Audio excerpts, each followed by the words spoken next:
Pledge of Allegiance.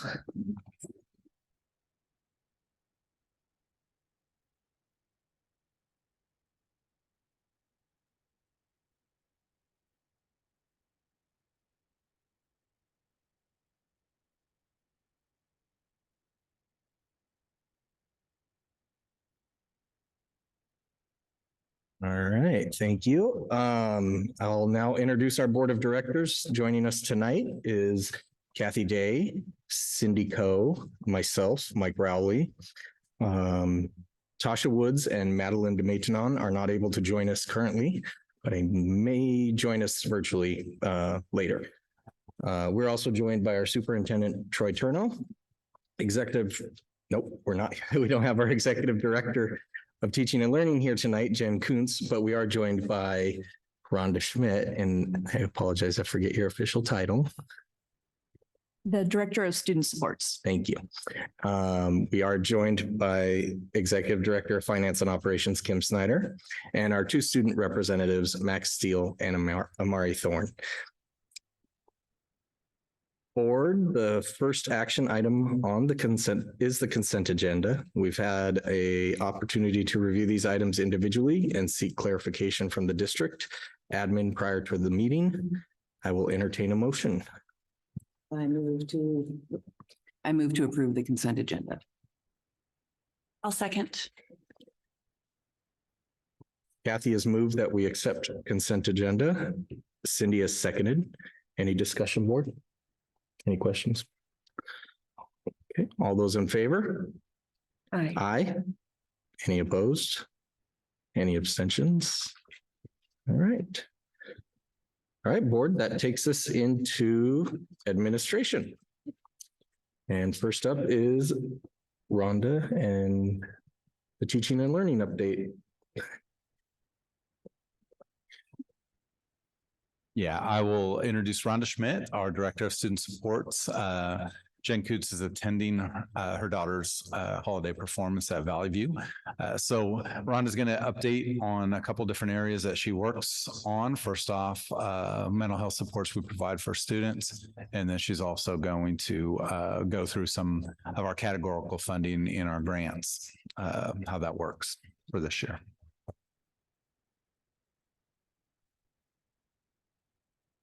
Thanks. So like Troy said, I'm here to talk first of all about our behavioral health programming. So I'll give an overview of what we're currently offering, a little bit about the different people that we have offering these services, and be able to answer any questions that you guys might have, or I'll try to answer any questions that you guys might have on that. Go ahead and go to the next page. So our current staffing for behavioral health services, and behavioral health really kind of lumps together mental health services, substance use disorder services. And from the state perspective, even any other kind of student support services. We can talk a little bit more about that at the end. But currently, what we have at Ellensburg High School is a full-time mental health counselor. We have a 3-day-a-week student assistance professional who is a substance use disorder counselor, and 3 school counselors. At Morgan, we have a mental health counselor full-time. The student assistance professional is there 2 days a week, and 2 school counselors. At the elementary school, we have a full-time person who is 0.8 shared family liaison. The other 0.2 is with our pre-K program. And we have 4 school counselors, 1 at each school. And here, the other people that are classified in this kind of overall group, as far as OSPI is concerned, are physical, social, and emotional support staff, which include social workers, which we don't have any people that are classified as social workers currently, school psychologists, classified staff providing student and staff safety and other related support services. So at Ellensburg High School, we have Melissa Wayman.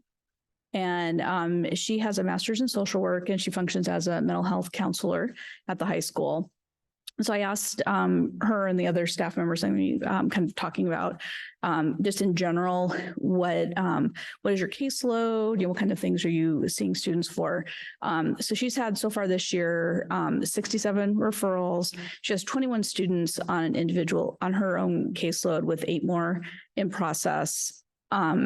And so normally students on the counselor's caseloads are seen weekly for approximately an hour. So that's a pretty significant amount of her week is spent with these students. And there's usually associated notes that need to happen with that.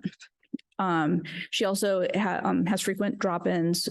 She said have increased this year. Other things that she does at the school is to co-advise the Together Prevention Squad Club, which hosts a resource fair. She does that in partnership with the Students Assistance Professional. She attends the MTSS meetings at the high school. She has a group around cognitive behavioral intervention at the school, and she's co-teaching a parenting education class with the elementary family liaison that's targeted at families and students in grades 5 through 8, which I'm actually going to right after I'm done with my presentations tonight. Go ahead and go to the next slide. Tyler Douglas is 3 days a week at Ellensburg High School and 2 days a week at Morgan. He's our students assistance professional. He's a licensed substance use disorder professional. He has 27 kids on his caseload plus drop-ins. He typically sees students for substance use related issues, but also students who are at risk for substance use. So he really does function as a mental health counselor at the school. Students can self-refer or referred by parents, staff, or peers. And then, as I said, he co-advises the Prevention Squad Club with the resource fair. Our middle school mental health counselor is Jennifer Multeen. She's full-time at Morgan. She's in her final year for her master's in social work program, and she functions as a mental health counselor at the school. She has 30 students on her caseload, 20 of which are weekly, 10 of which are biweekly, and there is a current wait list. She also sees 3 elementary students. And sees drop-in students as she can, and attends the school's MTSS meetings. And she, is of the opinion that they could definitely use more. And I'm sure resources are always kind of tough to come by, but her notes to me is included that, she would like to do some groups and things like that, but she's currently full with just her caseload of students that she's seeing weekly. And then our family liaison is Deanna Wilson. One of her primary functions is to work with families experiencing homelessness. And she also does a lot of work with Spanish-speaking families in our community. And she does co-teach a parenting education class, again, for parents of 5th through 8th grade students. And she says she typically works with her average is about 5 families per week, but it can go up to 7 to 10. And these are usually like half day type of a thing, where she's connecting families with resources out in the community. So these aren't like weekly drop-in things. These are unique families that she's spending several hours with to try to get them connected with resources. And of course, we have our school counselors who are available to see students for drop-ins. And they do run groups for students, but their primary job or expertise is not doing ongoing mental health counseling with students. It's more crisis response and referral to others. And another function that our school counselors have is to work with staff and students on social emotional learning curriculum that's meant to be a protective factor for students. And then I just want to remind people, so in addition to having our mental health counselors, family liaison, and our school counselors, we do have social emotional learning standards and curriculum. And again, these are meant to serve as protective factors for students. And so we're using second step in K-8, and that's I know at elementary we're spending a lot of time visiting like all of the classrooms right now, and they're doing this daily in the elementary classrooms, and they're doing it weekly or more than one time a week in the middle school and high school. I believe the high school does character strong once a week. I could be wrong about that. Once a week. Yes. Okay. Thank you. Yeah, actually, I can verify that. I appreciate that. And then I just have the general categories of the social emotional learning standards is really focused on kind of self-management awareness, and then also how you're interacting with your peers in the community. So that's what we have. I mean, I can tell you one thing that is going to be coming up is we gave the Healthy Youth Survey, like basically every other district in Washington State back in October. And we should have results that are released to the district sometime around March. And so we'll be looking at that data and, just kind of doing a new assessment of what our students are saying on that confidential, anonymous survey about how they're feeling and see how that compares to how they were doing in the past. The data, got a little bit disrupted by COVID as as most things did. But so this will be, I believe, the first year that we've given like a full Healthy Youth Survey in a little while. So since the COVID started. And I believe that's it for that presentation. So that's just yeah. So I don't know what questions you have. Can we raise questions about that one before you go to the other one? Yeah. So is there any like historical data on not necessarily just the individual caseload, but just what the different, what these various staff have dealt with over the past few years? I'm curious about, like, it sounds like on the Melissa Wyman slide, their drop-ins have increased. I'm just wondering about the trajectory in all the schools. I think that's let me look into that. I think that's hard data to track because I personally don't know how long we've had mental health counselors specifically in schools. I know that most schools were able to bring the staffing on through ESSER funds because of the major COVID disruption. And so I don't know what we had previously. I can tell you that that they both told me that anecdotally that they're seeing more kids that are presenting with histories of trauma and kind of responses to trauma, which can be present obviously in a lot of different ways. But I don't know.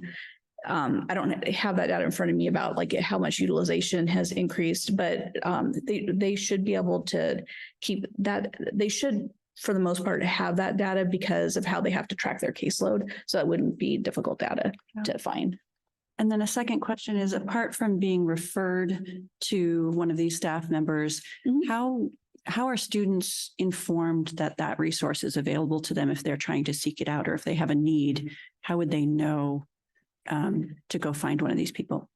Yeah, that is a very good question, actually. I think staff is aware that the resources are there. I don't know how students have been made aware that they're there. So it's just, is it the lucky few who stumbled across the door? Is it, or have spoken the right words to someone who is aware of that? So I don't know what kind of campaign has happened in the schools to let them know, like, hey, do you know this person is here? Or if they've, gone around to advisories and introduced themselves, because that's, because usually people are much more likely to access a resource if they can see the face behind the resource. I actually think that would be very helpful if we could have the mental health staff go around and introduce themselves. Yeah. Because I mean, like the few that know that it's there, I don't think know who they are. Yeah.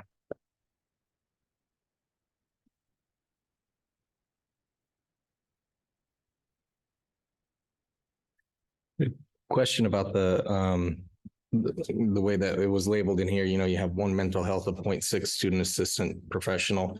Is that like the FTE? Yeah, exactly. Funding? So Proportion. They're there. Yes. And then just another question, when you mentioned Melissa will see some of her caseload throughout the week, usually for about an hour. So they're pulling them out of class. Are Yes. they getting supports to help them you know, if they're missing class, because not everyone's going to be pulled out during advisory or lunchtime or something like that necessarily. Are they having the supports if they're missing class that they kind of? That's a good question. In general, I would say that there is going to be good communication with the teacher about a student being gone, potentially weekly at the same time from that person's class. But I can't tell you what specifically is being done for that. So I was going to ask the same question that Cindy asked, like, how are the students made aware that these resources are there? Because I see they can self-refer. But what is the referral process? How do they get referred? They would likely, for the most part, it would be through their guidance counselor if they come to the counselor looking for assistance. And a really bigger referral source is going to be through like the MTSS process. If someone's surfacing as having attendance issues or behavior issues or anxiety issues, it'll come up through like a students of concern. But so the staff are all aware of the process and they know the steps to take if they want to refer a student, or I can't say that the teaching staff is, but the office staff would be. Yeah, I don't know if the teachers know that, like how to do that. Directly refer. Okay. And so I think you're correct that before ESSER funds, I don't think we had a mental health professional. So how are they being paid for now? Are there grants? Are They're paid through mailings that are still coming in, or what is? I know Tyler's being paid through a grant. Tyler's through the comprehensive. And the and Jen is paid through grant. And do we pay for Melissa? Yes, we pay for Melissa. Okay. And they're right now we don't employ any of them. The Tyler and Melissa, we contract through the ESD and then comprehensive mental health for Jen. Okay. But yeah, so these are, two of the three are grant funded, and our family liaison has been funded through ESSER. Okay. So, and also there's a wait list for Miss Multeen. That seems a little that you have a wait list for students that might need mental health. Yeah. I mean, it's just capacity, right? We can't make more hours in the day for her. Do you know how many off the top of your head? I mean, to just be putting you on the spot here over and over again, but don't worry about it, how many students are on the wait list? She said she had a wait list. She didn't say how many. I can get that information. Okay. All right. And then I did want to ask our student reps what you think of Character Strong. I have not really used Character Strong very much this year. Like our advisory teacher chooses to do an alternative form of SEL. And I know a lot of other like older teachers that have been there for a long time don't believe in it, that it works, or I don't know what, but they just choose not to do it. And also about the self-referral process, how are students made aware of that? Because I haven't heard anything about that. Yeah, no, I think that's I think that is the issue, is that students don't know on an individual basis how to access Melissa. So they're, the process actually right now is very informal. It's not knocking on her door. Or, asking the guidance counselor. But again, you would have to know that we have this professional in the building and then know what steps to take to figure this out in order for everyone to reasonably access that. So, yeah, so there we don't have a process apparently. Yeah, it sounds like I suspect obviously that the need is much higher than what we actually are seeing, since there's a wait list. And I think probably a lot of students maybe not even aware that these resources are there or how to access them necessarily. Right. And that it sounds like we probably have a lot more work to do. And maybe also looking more at advisory. And I haven't heard a lot of success with Character Strong. That's why I wanted to know what you guys thought about it too. So. Sorry, I have two quick questions and then a bigger one. One is, I didn't know, Amari, if you wanted to respond to that question about Character Strong, or if you had ideas about it. Yeah. I take running start classes through the morning schedule, so I'm not present at the high school during advisory. So if there's anything like that, then I don't have any experience with the program. second small question is, I would also like to know not only how many people are on the wait list, but how long they've been on the wait list. Question. So, and how long? Okay. And then the third kind of bigger question is just what's the like vision for people who have these ongoing mental health needs? Are those primarily directed towards students who don't have access to private mental health counseling? Like, what is the interaction between school mental health counseling and non-school mental health counseling, if that makes sense? That's what makes this question really complicated. Is in an ideal world, we would be doing, I've heard it referred to as like Ellensburg, where you're doing like a screening, brief intervention, and referral to treatment. Right. And so that is ideally how a school would function on this, so that you can serve more students. Our problem is in the community, there are not openings for mental health for students to access mental health professionals. And so that's the challenge, is that and then if we can get a referral out to someone in the community, then it gets complicated. Like, do they take that person's insurance so navigating that system is very difficult. And so when I've met with the mental health counseling team, that's a struggle, is that they don't have anyone to refer students to, unfortunately. I was just going to kind of make a small suggestion. I think if obviously the first contact by the counselor or one of the MTSS or one of the Melissa or Tyler, and they kind of can differentiate levels of severity. Mm-hmm. There are online resources and things like that. Different therapists and things like that you can find, and maybe that's an option for the future for them.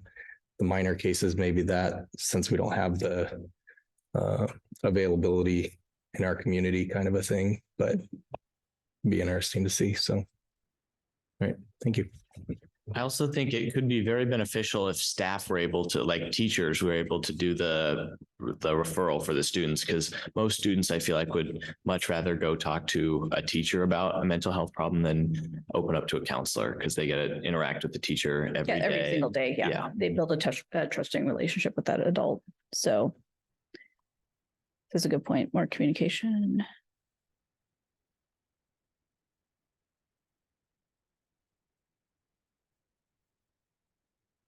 Board, any other questions, or we'll let Rhonda move on to the next subject? Thank you, Rhonda. I'll know that. All right.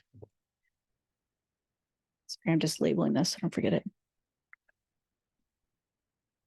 Okay, so the next part of this, so part of my job as a director of student supports. So I kind of oversee the SEL side of kids' educations. And then I also am the categorical grant manager. So I manage the federal and state grants, except for special education, which is like a whole different thing.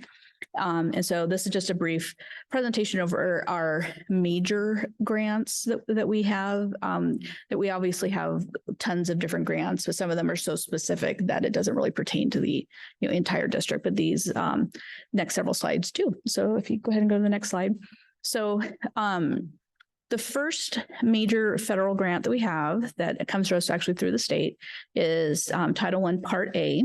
And so this serves districts and schools with high percentages of poor children. That's language from them. So it's to improve the academic achievement of the disadvantaged. And we receive funds based on a formula through Census Bureau data and annual poverty estimates. So we have 4 schools that are receiving Title I-A funds: Lincoln, Ida Nason, Veronica, Mount Stewart, and Morgan.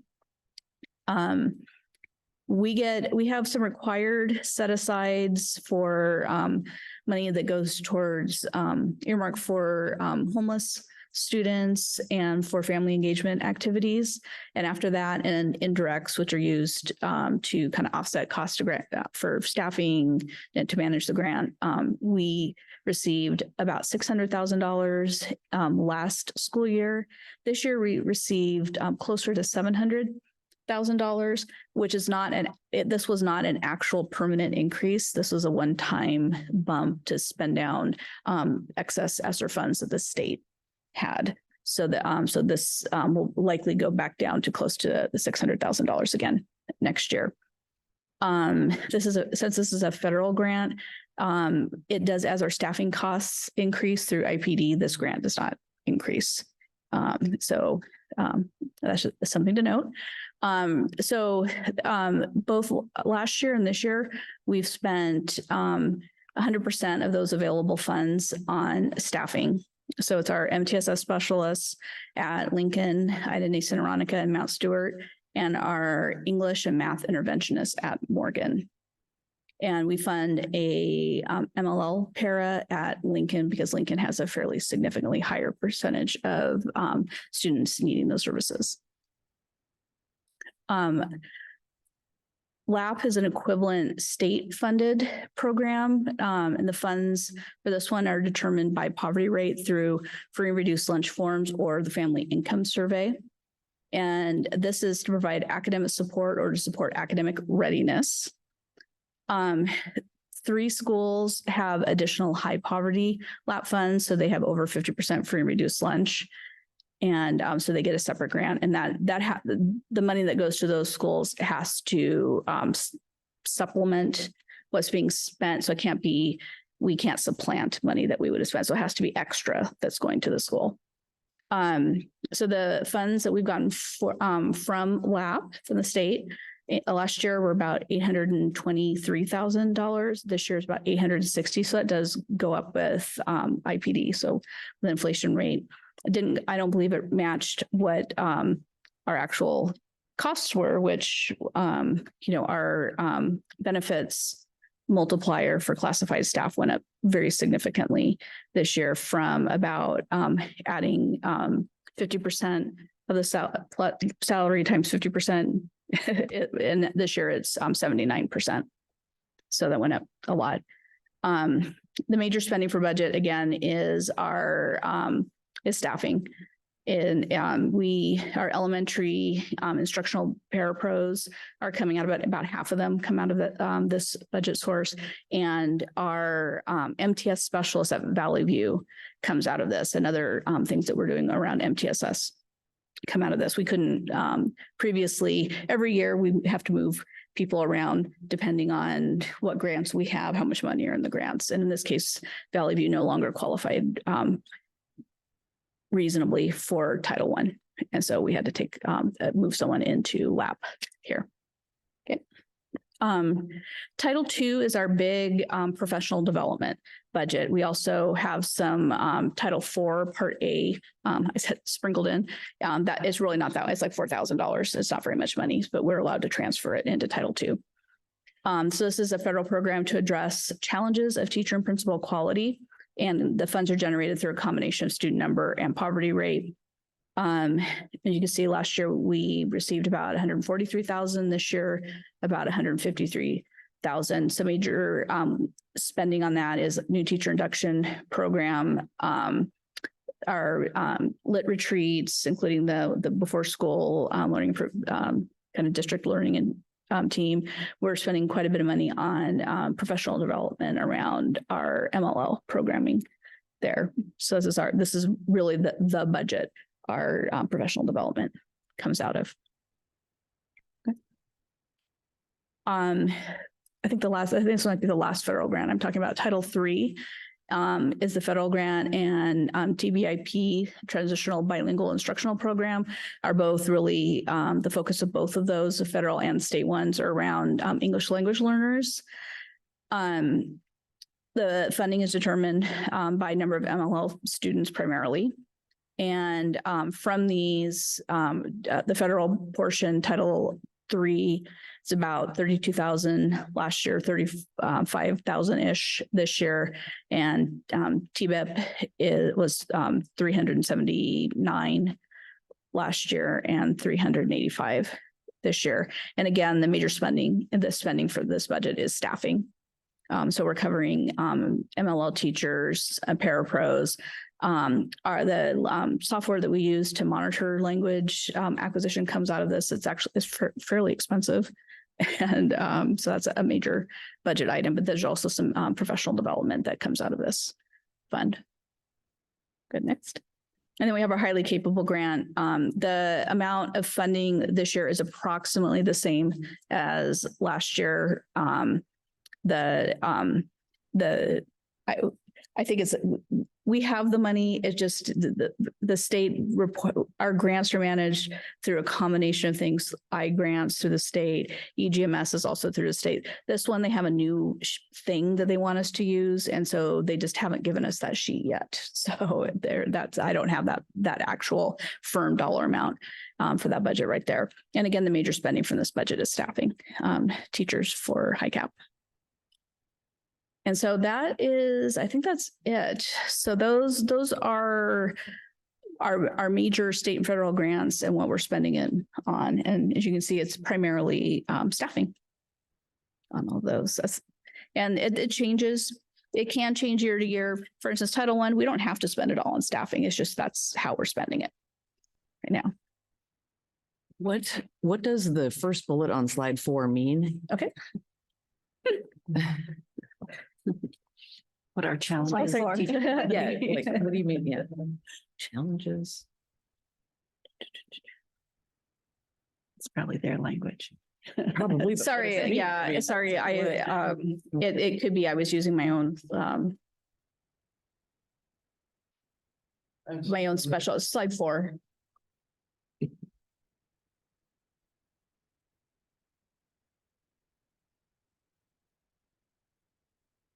Federal program to address that first bullet.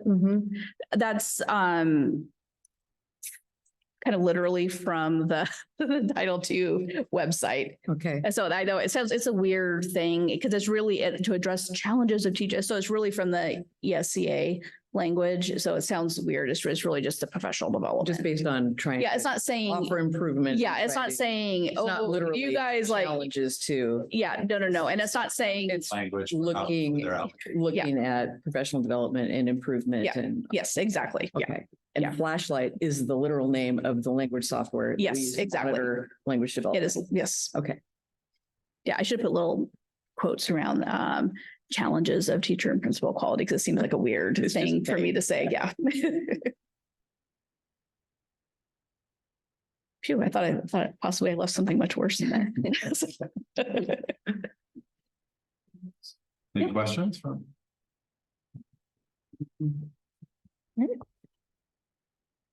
Well, thank you. Thank you very much, Rhonda.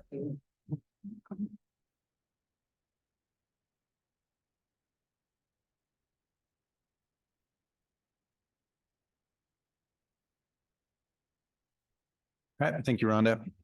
And I'll have her get that information that you requested, and I'll have her send it to me, and I'll send it out to you all. Okay, first thing on my report, last meeting, we talked about that we were getting ready to go into the CE survey window.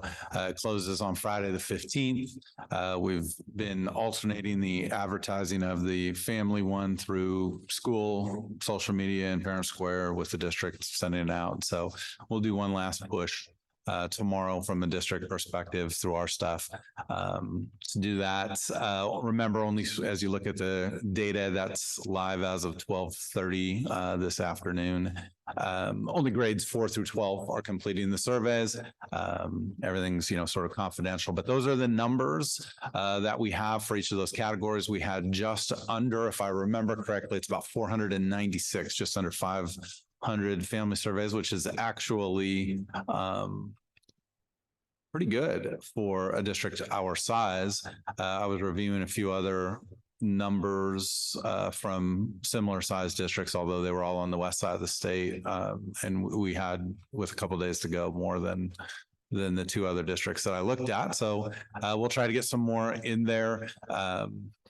Our student numbers are increasing as teachers go through it. So actually our number of responses are quite good at this point. So we're looking forward to that data. But we have tomorrow and Friday to complete that process. So we'll continue reminding. I send updates out to principals. Are communicating with their staff, and we continue to get some that trickle in. And so we're actually pretty happy with those numbers right now, and hope to even be a little bit better by the end of the day on Friday. Any questions about CEE? Okay, go ahead. A couple just other things. Just want to talk about the focus of our admin team meetings. We have on January 2nd, the third learning improvement day for the district. So Jen and her team and the principals have been busy planning that day. There are some required things that we have to do, some different trainings. The state alternates between social, emotional learning days, things that we're required to do on those days with diversity, equity, and inclusion stuff. This is a DEI year, so there will be some elements of that in there. And they worked hard with principals to plan and manage times where the elementary staff can be together, secondary can be together for their required trainings, and also manage some time back in their buildings for some individualized professional development that they're doing with their staff. So that's been quite a process, but they've got it all settled out, been working on that. And then the other thing that we've been focused on this month is just what we had Rhonda go through with you, sort of the grants 101. Everybody knows the lingo. If you've been in education, you've heard of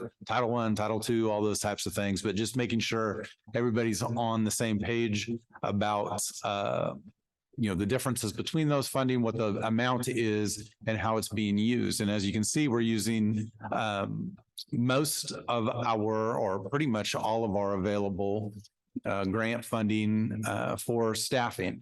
And so as we go through that process, one of the things we want to talk about with the administrators is that's how we've chosen to use it as we go through our process this year.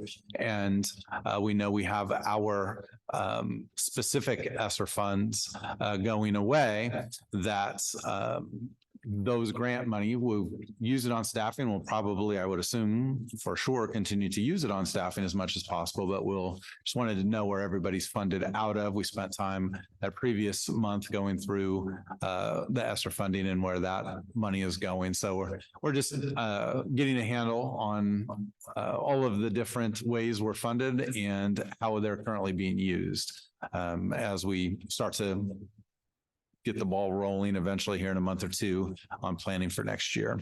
Then also just wanted to let you know, I sat in on the, what do they call them? Lunch and Learn Zoom today with the School Funding Coalition, which is made up of 8 different statewide education associations, including WASDA. And so that group gets together and really focuses on the framework. Their legislative priorities are focused on the framework of how the legislature funds schools. And so they're really focused on what is very commonly known as the prototypical model. You probably heard that a million times, a prototypical model. That was created prior to the McCleary fix from the legislature, about the time that the McCleary case was being decided. And really what happened is they took the current funding levels this was 2010, they took the current funding levels that they provided and staffed at, and they rolled it into, because they wanted it to be revenue neutral, they basically rolled those numbers into a prototypical model. Some of those numbers kind of made sense. Well, they all were just rolling over what they had been doing, but some of them were utterly ridiculous and remain ridiculous to this day. So for example, in 2010, a middle school had to have 216,000 students to get one psychologist paid for by the state. So that, as of last year or so, is down to like 3,400 students or something like that. So what this group focuses on is educating the legislature on the need to update the prototypical school model and to make it more realistic to our staffing needs. And so one of the things that, and this was really good learning for all of us to understand, of course, the legislature has now I've forgotten the number, like 140 some members, and there's probably less than 15 that were in the legislature when the prototypical school model was developed.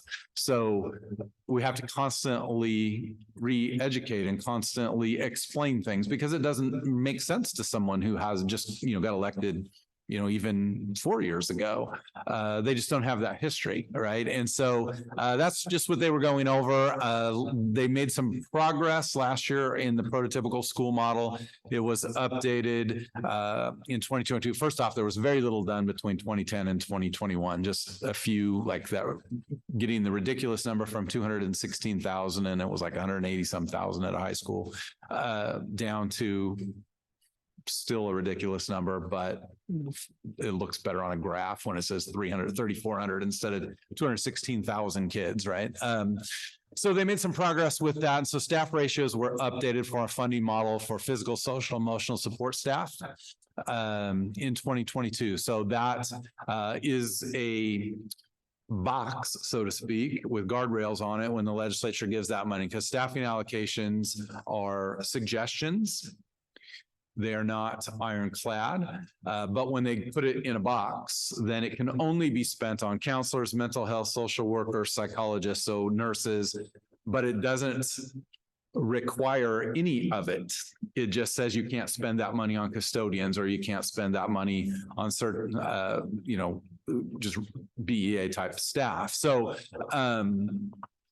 every school district gets to then figure out how that allocation comes in, but they don't give you a specific allocation for, they say it's for this number of nurses, but then they'll say, okay, and it's for this number of counselors, but they're not separate. It's one pot of money. You could use it for this many nurses, or you could use it for this many counselors, or you could use it for this many social workers. So that was expanded.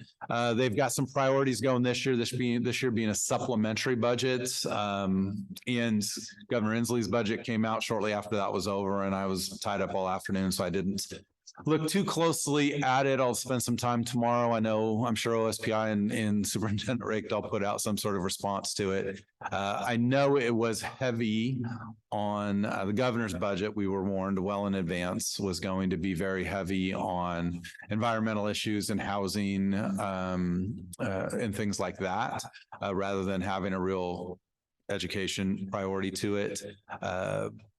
I do believe, and this is what I'll really check on, that it probably most of the stuff for schools showed up through the capital budget. There was a lot of momentum going for hopefully increased funding for schools for HVAC systems and things like that. That would be very good for us with the impending requirements to meet whatever that, what is it, 1256? House bill 20. Yeah, well, I know what it is. You just get tired of hearing that number all the time, but we know it's coming and we're working on it. So hopefully through that, and I know there was going to be there was probably going to be something to look at smaller districts and their capital projects, particularly ones based upon a little bit of the Wahkiakum decision and the Supreme Court made, which was basically just like McCleary, but for bonds, and it rejected it, but said you didn't ask the right questions and hadn't done some of the other work. So we'll take a look at that. But it was pretty interesting. It matched up with what we have said. But one of the things that when we talk to legislatures, and Leslie's working on setting stuff up for us, but we have to be careful when we speak to legislatures. This was good learning. They are fully funding the current prototypical school model.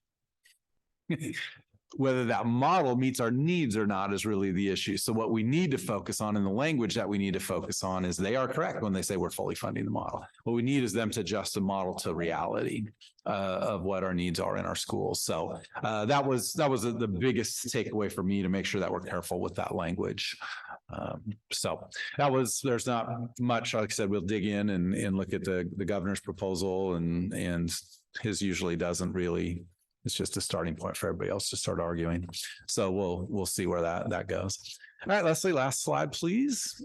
Troy, can I actually Sure, ask you a quick absolutely. question about that? So with the coalition meeting and trying to come up with the plans to speak with legislature and stuff like that, and you sat in on the meeting yesterday, do you think that they're doing a good job equally covering small schools, districts, big school districts in the state? Actually, I think they are, because the prototypical school model is pretty equitable in that it helps all of us, based upon enrollment. So it's driven. So it's really hard because so much money has been poured into the K-12 system over the last 10 years. There's a little bit, despite it being our paramount duty, the word that we hear from our lobbyists is that there's a little, rightly or wrongly, in our opinion, wrongly, education fatigue, and so it's very interesting what they're doing with that's why one of the reasons I want to really dive into the governor's proposal is we heard that it was going to rely heavily on money from the capital gains tax, which has generated quite a bit, and that's supposed to be a good chunk of it earmarked for education. A lot of it was going to be siphoned off, as the legislature often does, and sent to other areas. So there's also some competing priorities out there. OSPI has a proposal. I'm assuming the governor put something in there. Both let the Senate and the House have very differing things, but it's probably going to show up through the prototypical model funding for classified staff, and particularly paras. There's a lot of different versions of what's going on. So it'll be very interesting to see where they settle on. But that could be an update. They told us to not be too hopeful that we were going to get everything we needed. They're working through a tiered list of that update of the prototypical school model. But that does seem to be something that treats us all pretty equitably. There's always pet projects and things that go along, but at the same time, they're very closely monitoring the 3 school districts that are currently in binding conditions and the list that they have of districts that could be by the end of the year. And then those that could be next year, they keep that. It's not like there's a lot that has to go into that, but they're keeping track of those things and having those discussions. So even though it's a short session, it will be a very interesting year, because what they tell us to do is look at what they do this year, setting them up for next year, the start of the biennium. So it'll be interesting. I think there's probably more momentum for some help in the capital projects type area than there is for greatly expanding the prototypical model, but we have to keep that message out there that's the number. For us, it's staff mix in Ellensburg, and update to the prototypical school model would be very, very helpful. 2 things that would be very helpful to us. I have a follow-up question. So the staff mix is the problem with veteran teachers that basically were not reimbursed for how much those teachers are being paid and deserve to be paid. Yes. So, and could you, just for my own learning, remind me of where does the fix for unfunded mandates regarding special education come into this? Is this something that this group is working on, or is that a whole third issue? This group, I would say that it's not necessarily when these 8 get together, but each one of them individually, WASDA, WASA, AWSP, all of those groups, WASBO, they're all working towards increased special ed funding. I did hear that Governor Inslee's proposal did go beyond even what they did for us last year. So that is there. It's a little bit 2 different arguments. There's the staffing, but then there's that extra support. So all of the organizations involved in the School Funding Coalition are independently lobbying for more special ed funding. So it's a part of it, but it's not called out a special, like the cap is not called out in the prototypical school model. So, yeah. Yeah, that's a good question. Because all of these groups are working independently towards mostly the same things. But this one is united on that prototypical model because it drives everything that we're doing. So, okay, so this is one I wanted to get to kind of talk about with you because January, February meetings, we Mike and Madeline and I talked about it. We'll continue to work through it, but we'll have some school reports and principals and talking about some mid-year things that's going on. And so one of the things we're doing with our principals this year that is really an area of emphasis, and I'm very happy with how they've embraced it because it was nebulous to them at first and very new. But we've asked each of them to have a WIG, a wildly important goal. And so that's based on a book called The 4 Disciplines of Execution. And the book is written by Chris McChesney, Sean Covey, and Jim Hewling. And really what it's trying to do is get down to what are your most high leverage things you can do to improve whatever you're working on. So oftentimes what happens is we set goals, everybody sets goals, and we're always talking about that end and it's a number or whatever. Well, these define that sort of measure as a lag measure, right? So you've done it, you've measured it. It's essentially an autopsy at that point. Did you meet it or did you not meet it? So it's a little bit the difference, like when we ask teachers in the classroom, you have your traditional unit test or your final, tests of the semester or things like that. That's a summative assessment. You've done it. That's it. What we ask them to do through our PLC process is to develop formative assessments individually as well as common formative assessments. So those are assessments for learning during the learning, and you provide feedback to improve learning. And so that's really what the WIG is about, is identifying what those leading measures are. So those are the terms they use, leading measures and lag measures. In education, oftentimes we get caught up just looking at the lag measure, and then we try to go back and revisit what went wrong or what went well. And this is really trying to focus in the moment. What can we do? Pick that big picture, that wildly important goal. What is the lead measure that has the most potential for change, to drive positive change? So basically there's 4 disciplines. And so obviously the 4 disciplines of execution. The first one is focus on the wildly important. Essentially pick a goal that can make all the difference and commit the majority of your energy to it. So as the book describes, leaders in any situation, particularly in education, about 80% of your time is spent in a whirlwind, right? There's just stuff happening all the time. Could be any, just the day-to-day operations, things that pop up. And so you really get only about 20% of your time, if you're lucky, 15 to 20% of your time, to really focus on improvement efforts or moving forward. So the whole premise of this is take the majority of that 20% and focus on what you think the most high leverage behaviors are that you can do to achieve your goals. So that's what number 1 is. Put the majority of your energy there. Discipline number 2 is act on the lead measure. So lead measures are predictive. If I do this and focus my energy here, then it will help us get to their goal, our lag measure, our result. And so then the lag measure is what the result that we want, but really focusing on how do we get there.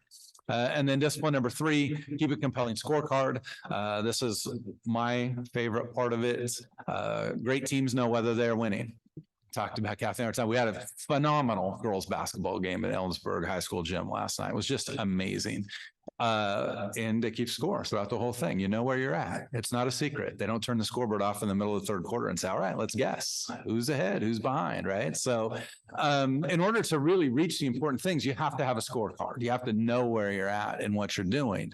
Otherwise, we don't know what we have to do to win the game, so to speak. And then the 4th discipline is create a cadence of accountability. So, each commitment must represent a specific deliverable, and then that commitment must influence the lead measure, right? So we need to break down in that scorecard, what are our steps along the way? How do we know what we're doing is working?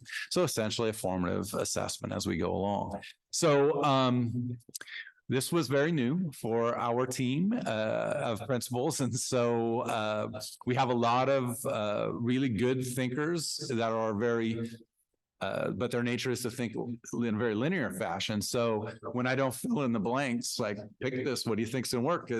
We have to have some discussions around it to wrap their head around it. And they did an outstanding job. We left it wide open. I mean, we could, a lot of times in a WIG situation, you would define it into an area. They might come up with different goals, but we'd be working on one thing. But we just left it wide open. What do you think the most high leverage thing that you can work on and focus on this year through this process in your building? What do you think that would be? And so, of course, after we got past does Troy have an answer in mind? Like, nope, we're going to try this, right? We're using this as a formative thing for ourselves this year as leaders. Helps me learn them, helps me learn what we have going on in the district. And then collectively, because this is public within that team, we'll have an idea at the end of the year what some of our best lead measures are. And the reality is, even if it doesn't work out the way we want it, we have learned. We have learned not to put our energy into something. So what might be that piece? That's a big part of the learning as well. Like, because we all go in and think, all right, this is the big thing that's going to make a difference. So we need to document that along the way. And if it doesn't, then we know don't put our energy in that, because we only have so much attention, time, and energy we can put to things. So it's an experimental year. We meet every Monday morning. It's a half an hour. We keep it to that. Everybody comes in and we just go around the room, and each principal updates their progress. They have to have either something that are reporting on that they worked on last week, or the plan for this week. Because there are times that something happens and they may have not had a super high leverage situation the week before, but you don't get to do that every week, right? So if something happened last week, then this week you've got to allocate your time and make sure. And they've been great with that. I will have them share their WIG with you when they come to present and to talk about it. I want to steal their thunder. All of them chose things that have to do with our ongoing process to, meet the fundamental purpose of a school district, which is to ensure high levels of learning for all students. So it meshes with what we're doing with our WASA PLC project. All of them, thankfully. I didn't have any preconceived notions, but if they would have picked something that didn't have to do with learning, we would have had to have a talk. They all came, to the table with things. Some of them are approaching the same goal very differently.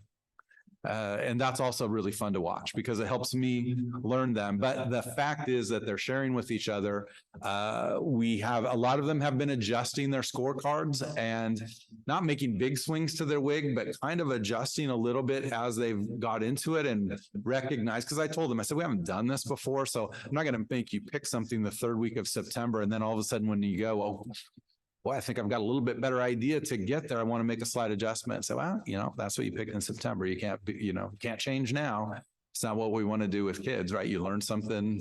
That was that test in September. You don't ever get a chance to relearn it again, because we picked that date on the calendar that you were supposed to demonstrate your learning, right? So we're trying to model how what a good learning culture looks like. So I've been very excited with them. They monitor it. They have their scoreboards. They talk about it. They're sharing them with their staff.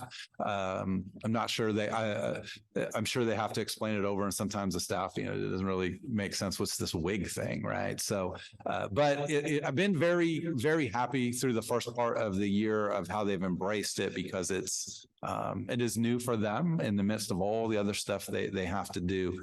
But the sharing, the communication, it has helped them facilitate and develop, a real collaboration, and they're learning from each other.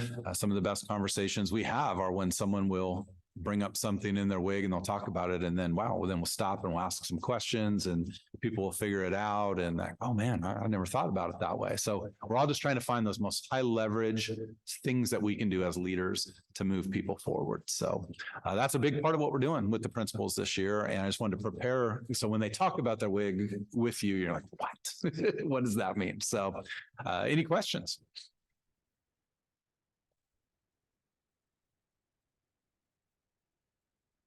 Don't think we have any questions, Okay. so Last I'm thing. excited. Okay. Oh, So the book, did they do a book study? No, we haven't done the whole Based book on study. Yeah. your- So we've given them the executive summary. We're talking about it. We're truly in that experimental mode as we decide, if we decide to do it and keep doing it, we'll dive a little bit deeper into the book because there's like those next steps. Or if we find out that some of the measures didn't do what they thought, then, you know, part of that will be diving into that book to help them identify better leading measures and things like that. So it'll be ongoing. We're taking it sort of we definitely are taking it as experimental. The last part of my presentation was the Kitsap County. Those of you, and Madeline's not here, but about that, we're up for election and we're elected. You have your official certificate of election from Kitsap County.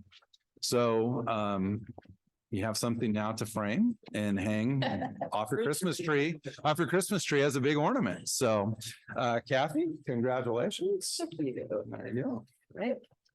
Cindy, Thank you. congratulations. Congratulations. There you go. All right, that is my report. I guess it's official now. I'm really looking forward to the principals' updates and things like that and hearing what they have done with this program. So thank you, Troy, and that'll be good. So.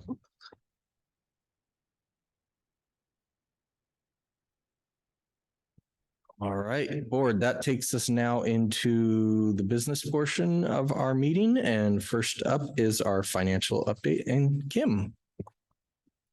So tonight I'm going to be presenting over the November numbers or up through the November numbers.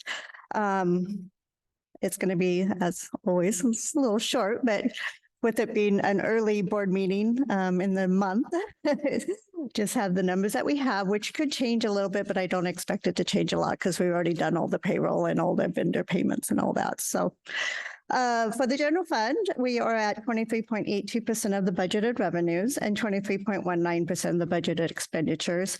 During this time, the projected budget is around 25% of our budget is usually spent. The fund balance is sitting at 11.44%. Compared to November of 2022, our expenditures have increased by 240,000, and the revenue has increased by 2.4 million, which seems like a lot when you look at the expenditure side of that, but it's because our levy has gone up, right? So we have a higher levy amount that's coming in, and last year we only had half of that higher levy amount coming in, and this year we have a full year coming in, so. There was a discrepancy between Kitsap County and the district trial balance, and this again is due to timing of voids. Last month, I had reported that they had not processed the voids on the Kitsap County treasurer's side yet, and they still have not processed those voids on those. It's just a timing again. It could already been done by now. Don't know with holidays and stuff, they might be behind in processing those, but in our system and in our books, we have processed those voids. So that's why that discrepancy is there.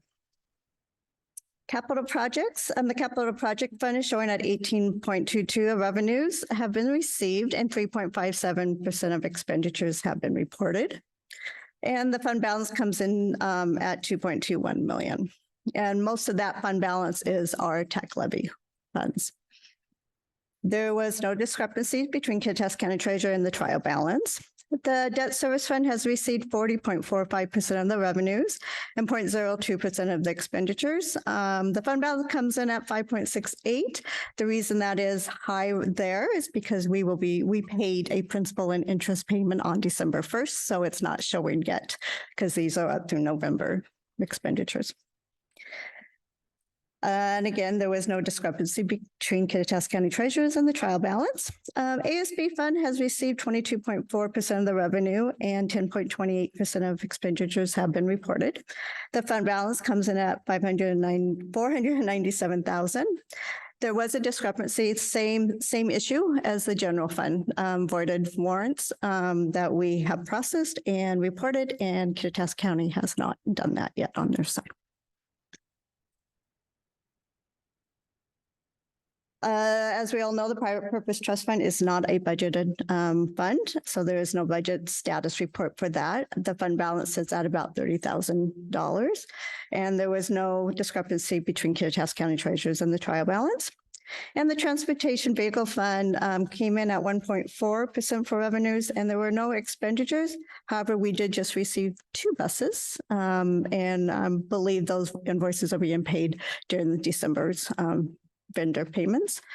And I think she's looking to purchase 2 more. And I think they're coming a little faster than they used to. So that's good. And there was no discrepancy between Kittitas County Treasurers and the trial balance. I always read this statement, so people are reminded.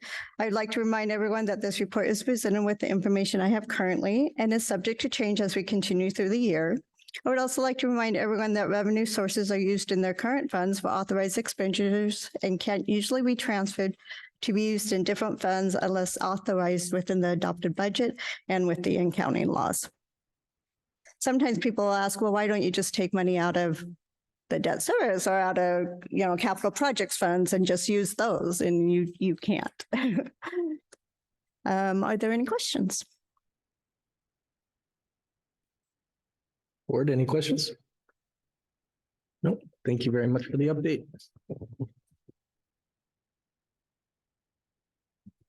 All right, enrollment, you have the enrollment numbers in your packet. We're kind of in that last month in it's a little bit typical December dip after first quarter grades come out towards the end of October or November. Unfortunately, sometimes we have that. We hope to pick some of those back up as we continue to work. So had that little bit of a dip, but we are on projection for the year currently. Exactly. Yeah, exactly. So any questions?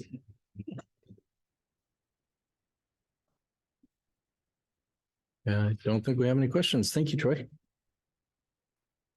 I'm still above the budget number. Yeah, that's what I see. Okay, thank you.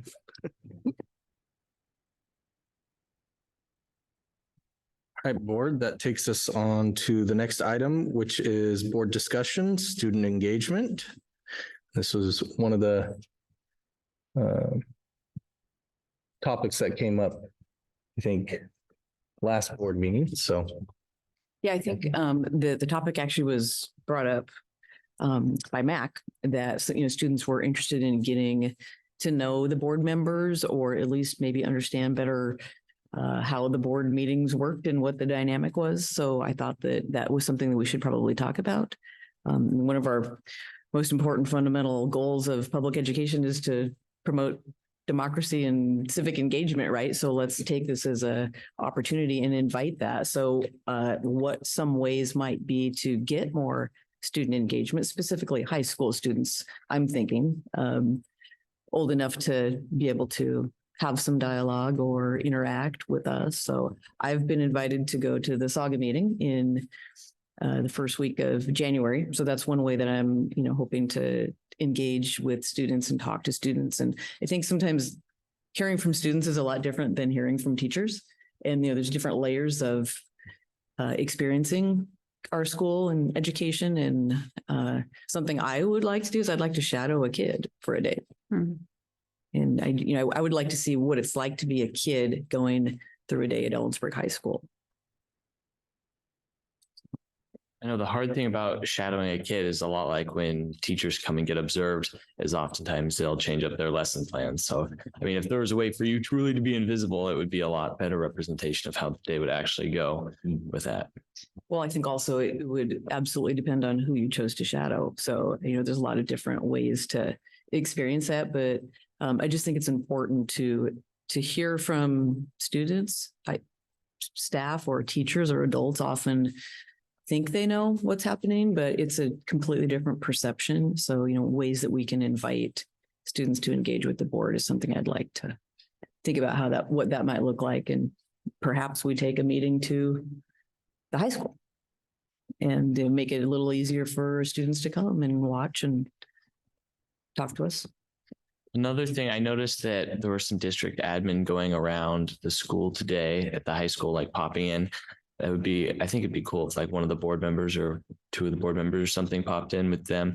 But I think the district admin didn't really do a good job. I know they didn't want to disrupt learning, but a lot of people were asking me like, who are these people walking into our classroom? And so then I had to kind of explain to them, but just making it known who you guys were or something about that. I know when we will address this too tonight when talking about a little bit about school visits and whatnot, but you know, when my school that I was visiting last year was Mount Stewart, and we'd go around with the principal and we'd go around with the superintendent, and we'd duck into a few schools, and they always you know, if it wasn't too much of a disruption, they always would say, this is our superintendent, this is our school, one of our school board members and things like that. So definitely once we get those school visits back in, it'll be a little better too. So, yeah. And I like your idea of the high school doing a board meeting over there. It's kind of neat. Might I add just maybe something that promotes these school board meetings more, just because these are not always the easiest things to find out when they're happening. So this is just something that I could possibly bring up to my principal, is just adding to the morning bulletin when there is a school board meeting. Just, I don't know, just something that puts it out there more, just so that it's more easily accessible for the students if they do have an interest in, like you said last meeting, learning more about how the school board works. And I know even for it to be known by staff, because I mean, like I've asked teachers, hey, you coming to the school board meeting tonight? And they're like, oh, there's a school board meeting tonight. And then they already had plans, but I think just more publicity would be great on the school board meetings. I guess I'll just say that, I mean, I would be very happy to go to any club meeting, like if it could be something that I know nothing about, but I would be happy to go. And I mean, I think school visits are important, but the school visits I've been on have been very much teacher and principal focused. So I think it's important to have a sense of what students are experiencing, either by like the shadowing idea or talking to clubs or different groups of students. And so if you have ideas, if any of us have ideas about how that could happen more methodically, I think I would be happy to participate. I also think it should be important not to neglect the middle school, because I feel like it often gets passed over, and they have very different experiences than we do at the high school. So going to a meeting there or something, doing something there as well. The middle school was my school's visits last year too. I had two schools that I was visiting, and so we got to wander in to several different English departments at times, a couple math departments. I will say, not on a student level, on a teacher level, the PLC work is great, but yeah, trying to figure out a way to see the student side, student interactions or whatever during our visits would be beneficial. So.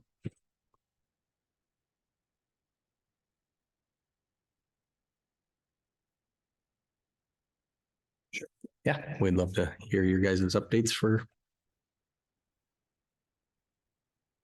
I kept mine a little brief for this meeting because we just had one, but Shiverfest this year, it starts tomorrow. That's Thursday through Wednesday. There's lots of hard work being done by ASB, and this year they're not allowed to decorate the hallways due to like insurance reasons, what I was told, because they didn't want students to be up on ladders, and the fire marshal had an issue with all of the Christmas lights and paper in the hallways as well. And advisories instead are doing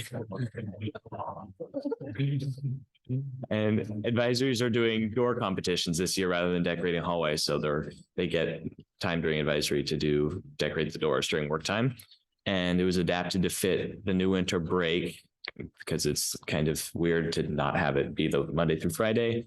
And I know there's lots of student issues with the calendar this year. I know it's not you guys or the calendar committee. People just wanted me to voice that they didn't like it, how it was done this year. And it's only like 1 or 2 days shorter, but there were people telling me it was a week shorter. And I don't know, I think it might just be the perception of it, but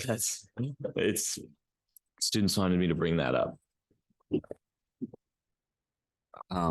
my update is on the performing arts and then sports. So our girls basketball continues to be undefeated. Our JV is undefeated, and the C team is 1-2. Our boys varsity is 1-2-1. Our JV is 1-2, and C is 0-3. Our basketball teams have games this Saturday. Our wrestling program remains undefeated through match play, and they have a home match tomorrow versus Sela. And for our performing arts, choir had a concert on Monday. All of their choirs did, their jazz choirs in Vox, Bella Voce, and then their chamber ensembles. Jazz band had a concert last night, this past Tuesday, and then our wind ensembles have concerts this Thursday at 7 p.m. And then Jazzmas, the big event for jazz choir, is at 7:30 this Friday at Morgan, and the entrance fee is $5. You get there's all sorts of pastries and all sorts of stuff, and a dance while they play and perform their Christmas music. So that's my report on sports and performing arts. Quick question, the door decorating, is that the students doing that in the advisory class? Yes, groups of students chose to, yes, not teachers. And then second of all, I think you just said it, that the girls remained undefeated, but I believe they also just overtook East Valley or West Valley in Yakima as the longest running undefeated. So that's pretty cool.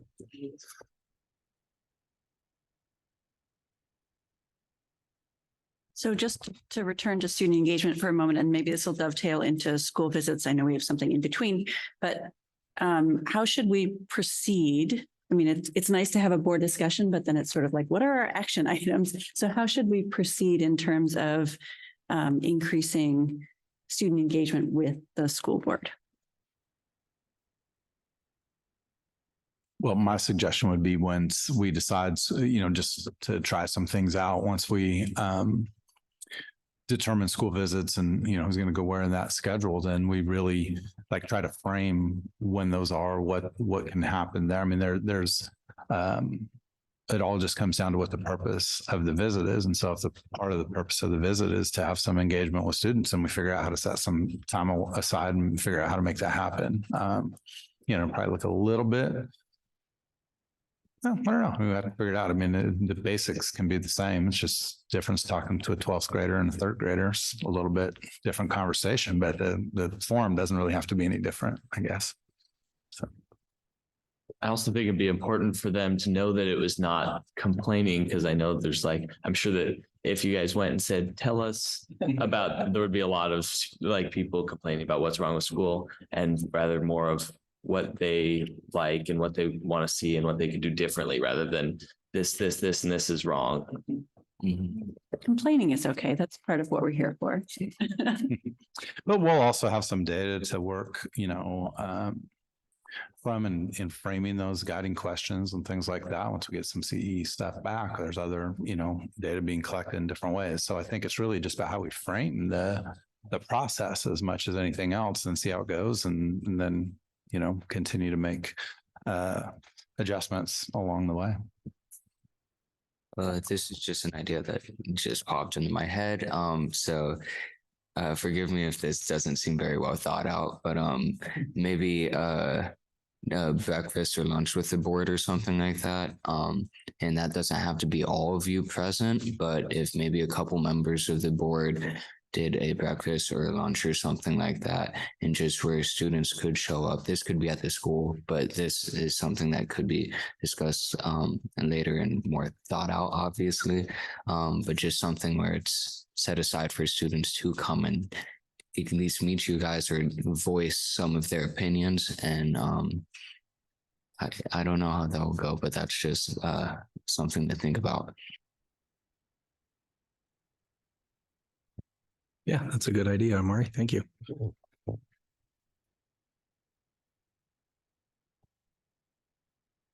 Anything else on student engagement that you can think of at this time? I think it'll be an ongoing focus moving forward. So All right, that takes us to the next board discussion, which is our board goals review.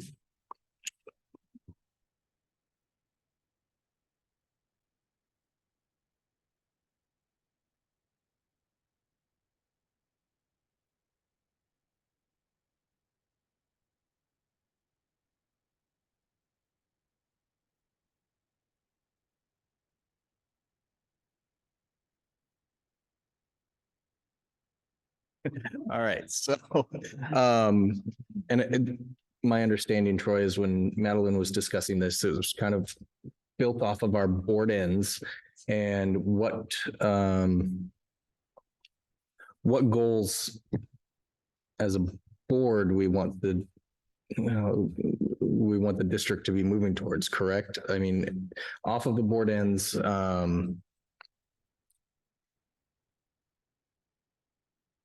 I apologize. Do you remember? It was, to just sort of review and think where we're at. Are we, what has been then, is there a board focus for the rest of the year? But I also think part of it is, just taking a look at them and just sort of grounding and then using that as and not only for what's going on currently, but then as a little bit of groundwork for what we want the future maybe to look like when it comes to this type of a document and how it's used and things like that. So I think there was a couple different levels. The first one was simply to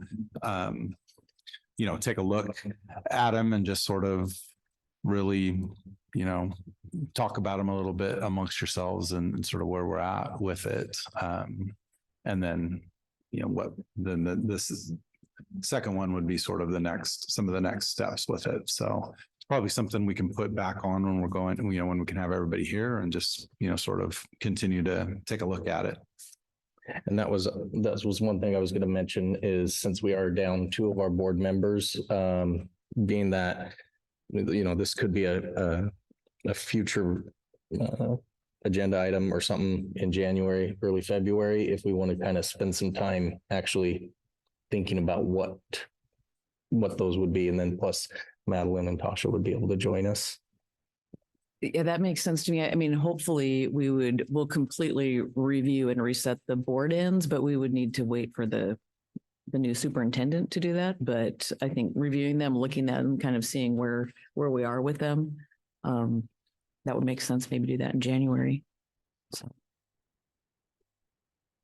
Yeah, we can just keep that as another on the agenda for January. And then Mike's, your suggestion's great. Everybody take a look at it and go through it, come with some of that. And then, have that discussion about sort of where we're at with it. What do we like? What do we focus on? That kind of stuff. So, yeah. Okay. And then remind me, didn't we updated board ends like at the end of last year? Didn't we? Or was it? I'm trying to remember. It's not been since I joined the board. Okay. So There was something else we updated then. Okay. Okay. So, man, it's definitely with a very newer board, that would be something very good to dive into. So. That was Matt. Do we know when the superintendent decision will be made? Is there like a date? Yeah. That's coming up in an update. Give you that answer. Well, and I guess I'd add too, Mike, so the board goals and the board ends are, I'm assuming, going to be a result of a lot of collaboration with stakeholders. And so it seems like this is kind of a long process out in front of us in collaboration with everyone, including the new superintendent. So in January, maybe that's what we're looking at is just, what are our next steps going to be for that process?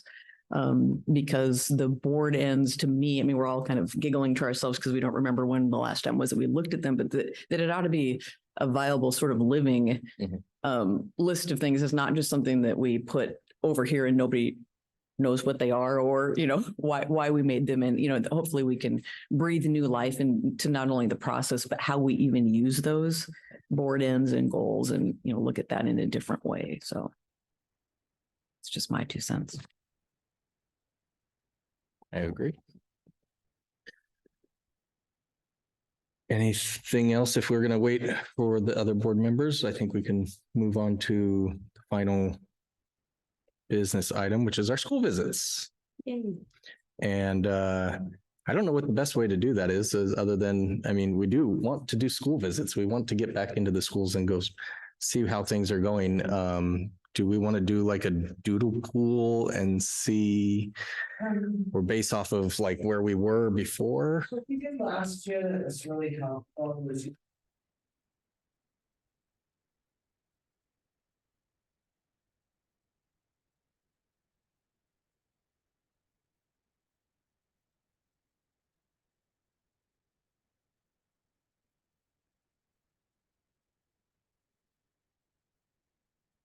I was just thinking on like, does Cindy want to go to the high school or does Kathy want to go to the middle school or where, because there's 5, 6 schools.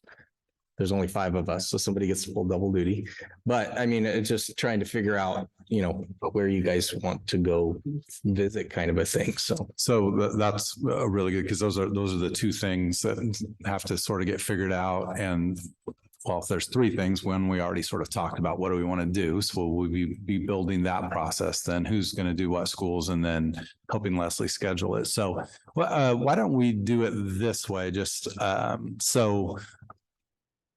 I will include this in my next weekly update to you. And then you'll and I'll say, okay, think about that. Here's the schools, and then just respond back. I'll just do a poll that way. And you don't obviously, well, I set it up so you can't reply all anyway.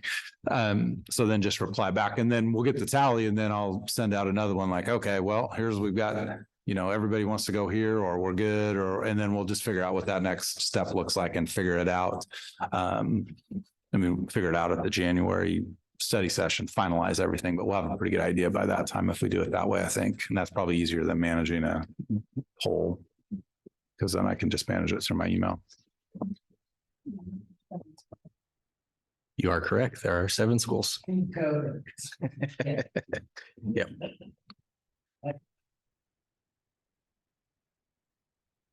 All right. Sounds good, Troy. We'll kind of finalize that with the next update from you. Any other discussion about school visits? We do not have any policies tonight. So that takes us on to board reports. Tasha's not here tonight, so she does not have a legislative report unless somebody else has been paying attention. I do not have a board chair report other than what's after it is the superintendent search update, which I do have.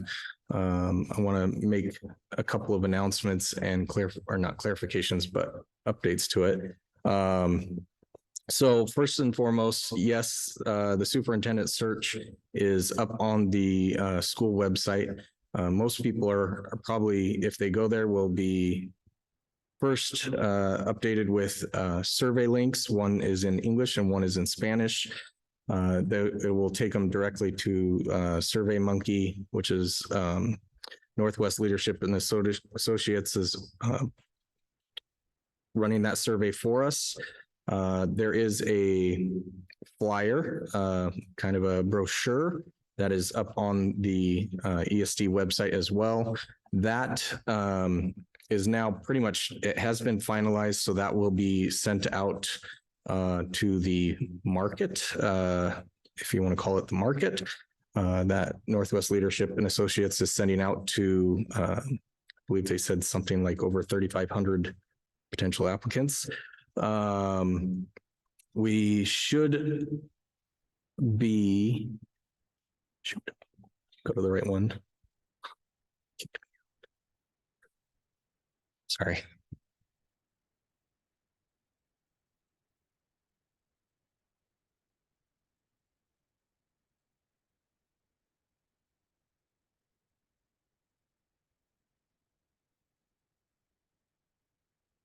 My email logged me out, sorry.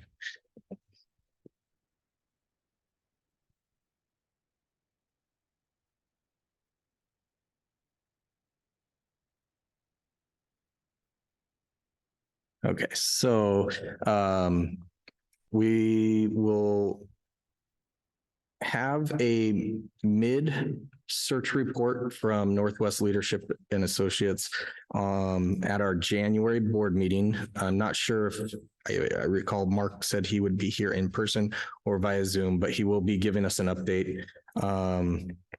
The application deadline is February 5th. I believe the survey goes up until I don't know if no, it doesn't go until the application deadline. I don't have the data for that one. But Mac, you were asking, so the application deadline is the 5th of February. The potential interviews will happen February 12th, 13th, and 14th with the final announcement or offer on the 15th of February. So that's when the decision will be made on that. So Are you ready for questions, Mike? I will try. Okay, so if people want to fill out that survey, they're going to be alerted to it if they go to the ESD webpage. But how else are we letting people know to fill that out? I know the CE survey is kind of the focus for the next couple of days, but is there a way for the superintendent search survey to go out by Parent Square after that? Yeah. Yeah, just because I feel like That's one, because that deadline's the 15th, yeah. And then the other one is the end of January, so. Okay, I was trying not to confuse my two. Finish the soon as the CE deadline closes, then we'll go on social media. okay, perfect. Thank you. Perfect. Yeah. So yeah, if they go to the school district website, Yeah. first and foremost, it'll be pop up with a little pop-up window saying, take the survey, please, for the superintendent search. And then on the main site, it's like right below news. And then you can click on the link and it'll take you to the flyer where it has the links for the surveys as well. So.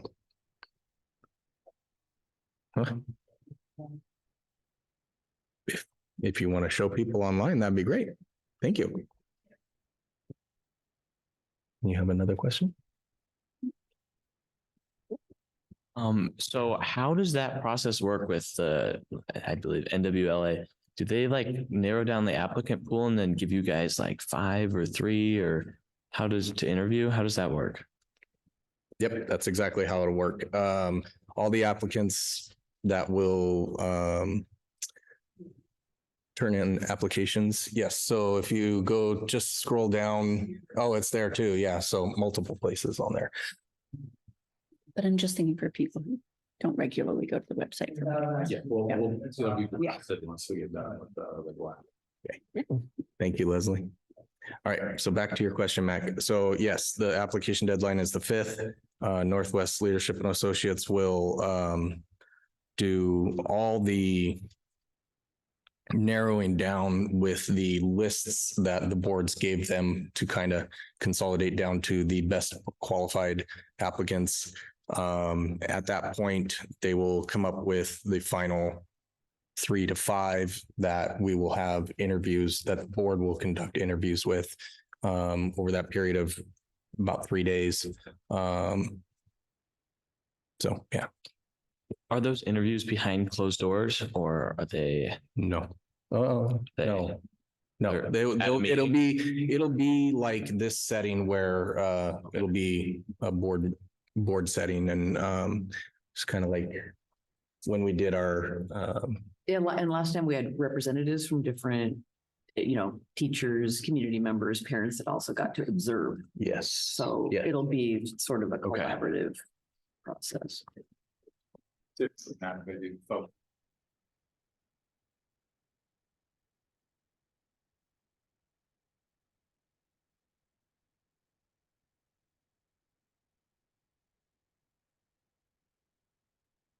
And I'll just say it's not just observation, but those different focus groups offer feedback, which the board considers.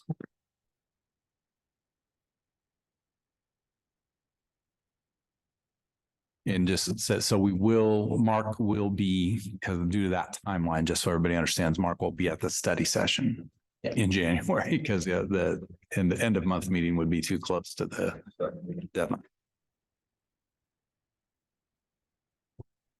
Any other questions? That's about it from that update. Leslie, that takes us to public comment. And if you can get us set up, is anybody signed up online? We don't have anybody here in public. That's what I'm saying. We don't have anybody here in public. I think all the holiday programs have taken precedence. All right, we'll just give it a second to see if anybody online, individuals in person. Let me rephrase that. Individuals on Zoom that would like to speak on Zoom, they need to add their names to the document in Zoom chat box. If you are unable to do this, individuals may also be recognized within Zoom by using the icon or emoji to show you are raising your hand for public comment. And we'll just give it a second to see if anybody wants to do that.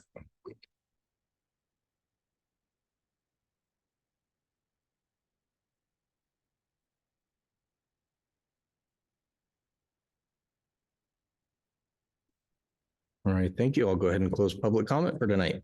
That takes us on to new business. Or do we have any new business?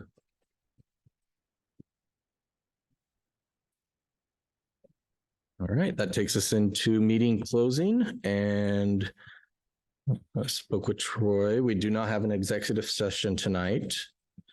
How about board calendar? Any clarification? Any questions about board calendar? No? Clarification and next steps. And we do not have any signing of documents tonight, just the one diploma I got to sign. That takes us to adjournment. I move to adjourn. Second. Cindy moves that we adjourn and Kathy seconds. Thank you. This meeting is adjourned. Have a wonderful evening.